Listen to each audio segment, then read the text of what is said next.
Electrical generation, transmission এবং distribution সিস্টেমের একটি অংশ হলো সাবস্টেশন। ইলেকট্রিক্যাল সাবস্টেশনের একটি টাইপ হলো ইনডোর সাবস্টেশন। একটি সাবস্টেশনের ব্যবহৃত যন্ত্রপাতি ও সরঞ্জামগুলি যদি কোনো শেড বা বিল্ডিং এর মধ্যে স্থাপন করা থাকে তা ইনডোর সাবস্টেশন, এবং এই সাবস্টেশনগুলি সর্বোচ্চ 11 কেভি ভোল্টেজে অপারেটিং হয়ে থাকে। বাংলাদেশের পাওয়ার ডিস্ট্রিবিউশন অথরিটি অনুযায়ী কোনো অ্যাপার্টমেন্ট, বিল্ডিং বা ইন্ডাস্ট্রি কানেক্টেড লোড 50 কিলোওয়াটের উপরে গেলে ইনডোর টাইপ সাবস্টেশনের ব্যবহারের প্রয়োজন পড়ে। তো বন্ধুরা, চ্যানেলে নতুন হলে চ্যানেলটি সাবস্ক্রাইব করে বেল আইকনটি অন করবেন, আর আগে থেকে চ্যানেলের সাথে হলে অসংখ্য ধন্যবাদ। লাইক, শেয়ার এবং কমেন্টের মাধ্যমে আপনার মূল্যবান মতামত আমাদের জানাবেন। Welcome to Electradex. So let's begin.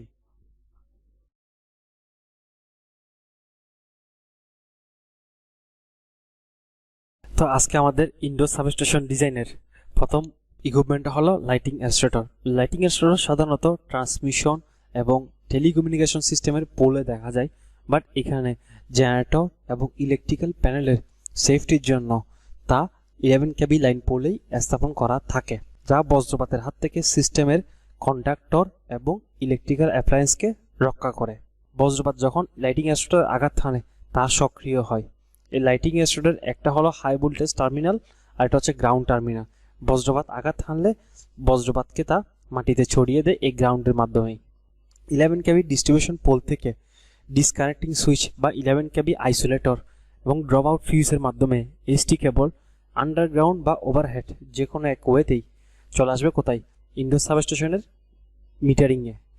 এই মিটারিং প্যানেলে থাকে 3 ফেজ এনার্জি মিটার, থাকে সিটিপিটি, যা 11 কেভি ঠিক আছে কিনা বা কোনো ফেজ মিসিং কিনা, ভোল্টেজের মধ্যে ফ্লাকচুয়েশন হয় কিনা তা নিশ্চিত করে। এর নাম 11 কেভি ইনকামিং প্যানেলও বলা হয়। এরপর থাকবে এসটি সুইচ গিয়ার বা এসটি প্রোটেকশন। এসটি সুইচ গিয়ারে হলো ট্রান্সফরমারের প্রোটেকশন। এখানে থাকবে সার্কিট ব্রেকার যেমন বিসিবি। ট্রান্সফরমার যদি 500 কেভি এর উপরে হয় তাহলে বিসিবি, এবং ট্রান্সফরমার যদি 500 কেভি এর নিচে হয় তাহলে হলো লোড ব্রেক সুইচ। তাছাড়া এসটি প্রোটেকশন প্যানেলে আরও থাকে প্রোটেকশন রিলে, যেমন auxiliary relay, numerical relay, earth fault relay, differential relay, এই টাইপের। পাওয়ার সিস্টেমে ব্যবহৃত রিলে নিয়ে আমার একটা ভিডিও আছে, ওই ভিডিওটা দেখা আসলে রিলে নিয়ে আপনাদের ধারণা অনেকখানি স্বচ্ছ হবে। আমাদের এই ড্রয়িংটিতে আমরা কোনো মার্কিং করিনি বা ট্রান্সফরমারের সাইজিং করিনি, এসটি সুইচ গিয়ারের সাইজিং, এলটি সুইচ গিয়ারের সাইজিং করিনি। জাস্ট একটা ব্লগের মাধ্যমে দেখালাম যে এসএলডিটা এই টাইপের হয়।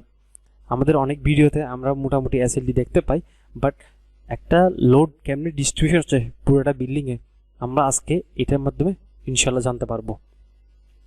সো এসটি সুইচ গিয়ারের পরে পার্টটা হলো আমাদের স্টেপ ডাউন ট্রান্সফরমার, যা 11 কেভি থেকে 400 ভোল্টে স্টেপ ডাউন করতেছে ভোল্টেজকে। এই 11 কেভিটা হলো ডেল্টা কানেক্টেড এবং আউটপুট 400 ভোল্টটা হলো স্টার কানেক্টেড। এখানে নিউট্রাল পয়েন্ট থাকে। এই 400 ভোল্টের লাইনটা চলে আসবে কোথায়? এলটি প্রোটেকশনে। 400 ভোল্টের লাইনটা এলটি কেবলের মাধ্যমে চলে আসে এলটি প্রোটেকশন প্যানেলে।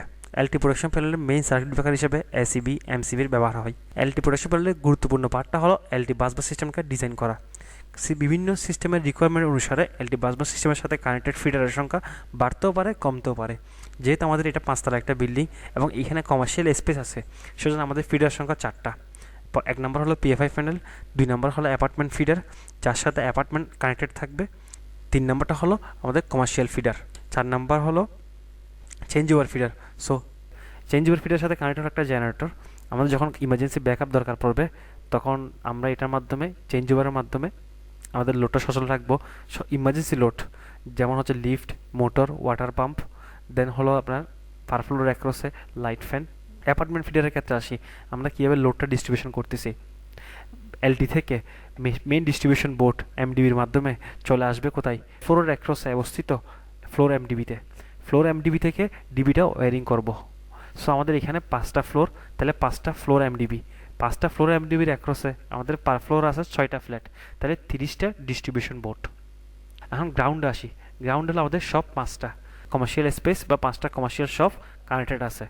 এটাই আমাদের সিঙ্গেল লাইন ডায়াগ্রাম। আজকে এতটুক। কোনো ভুলভ্রান্তি হলে ক্ষমা সুন্দর দৃষ্টিতে দেখবেন, আর কোনো মিস ইনফরমেশন থাকলে জানাবেন কমেন্টের মাধ্যমে। আসসালামু আলাইকুম।